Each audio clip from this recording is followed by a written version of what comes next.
আসসালামু আলাইকুম ভাইয়ারা, আপুরা।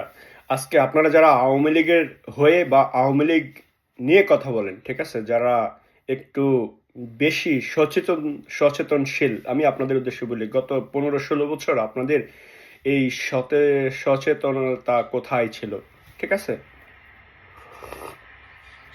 আপনাদের বিন্দুমাত্র লজ্জা থাকলে আজকে আপনার আওয়ামী লীগের পক্ষ নিয়ে কথা বলতেন না, ঠিক আছে? কিন্তু কথা বলার অনেকগুলো রাইট আছে এবং অপশন আছে।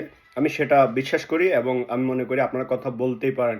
কিন্তু এই জিনিসটা আপনারা ভুলে যাবেন না যে এক গ্রামের মেম্বার চৌকিদার থেকে শুরু করে কাকরাইল যে সেন্ট্রাল মসজিদের খতিব ইমাম সাহেব পর্যন্ত পালিয়ে যায় ভাই।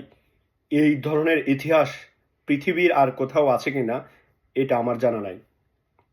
আপনি যেই দলে করেন, এটা শুধুমাত্র বাংলাদেশের গত 50 বছরের অর্জন না। ভবিষ্যৎ যে প্রজন্ম থেকে প্রজন্ম আসবে, তাদের কাছে একটা লজ্জাজনক ইতিহাস, যে ৭১-এর যে কালো রাত হিসেবে আমরা ধরি। আমি মনে করি সে এই আগস্টের যেই রাতে শেখ হাসিনা পালিয়েছে, এই রাতটা যে ৬০০-র উপরে আওয়ামী লীগের বড় বড় যারা রাজনীতিবিদ, ব্যবসায়ী, দেশের জাতির কর্ণধার, এরা সবাই যারা এই সেনাবাহিনীর কাছে আত্মসমর্পণ করেছে, পালিয়ে গিয়েছে, এটাই আমাদের জন্য সবচেয়ে বড় কালো রাত। লজ্জা থাকা উচিত আমাদের, বিন্দু মাত্র হলেও লজ্জা থাকা উচিত। এবং শিক্ষা নিন, ভবিষ্যতে যারা রাজনীতি করতে আসবেন, ভবিষ্যতে যারা রাজনীতিবিদ, দেশের জন্য কাজ করতে হবে, দেশের মানুষের জন্য কথা বলতে হবে। দেয়ার ইজ কোনো আদার অপশন বা চয়েস আমাদের হাতে নেই, আমরা দিবও না।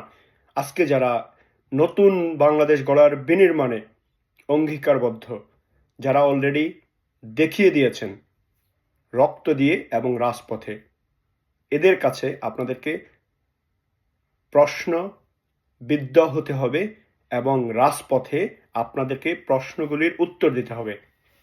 এটাই হচ্ছে আমাদের চাওয়া একজন প্রবাসী হিসাবে। ধন্যবাদ আপনাদের সবাইকে। ভালো থাকবেন, সুস্থ থাকবেন। আবার কথা হবে পরবর্তী বিষয়ে অন্য কোনো সময়।